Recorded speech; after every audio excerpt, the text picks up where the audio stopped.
দলের নাম দল লাল এবং আজকে ভাগ্যক্রমে একটা প্রতিদ্বন্দ্বিতাপূর্ণ প্রতিযোগিতার মাধ্যমে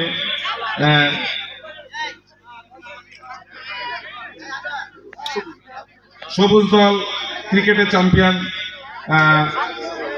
স্থান অর্জন করেছেন এবং সবুজ দলের যিনি ক্যাপ্টেন ছিলেন তার নাম আমি আগে ঘোষণা করছি।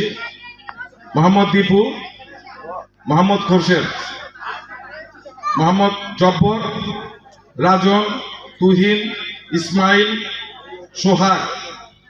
সোহাগ লেইস, সোহাগ আরেকজন আছেন লেইস, আচ্ছা, মাইনুদ্দিন রিয়াজ, ফিরোজ, লিটন। আমি চ্যাম্পিয়ন দলকে মঞ্চের সামনে এসে সম্মানিত সভাপতি জনাব তাজউদ্দিন ভাইয়ের কাছ থেকে পুরস্কার গ্রহণ করার জন্য বিনীতভাবে অনুরোধ করছি। আপনারা ধীরে ধীরে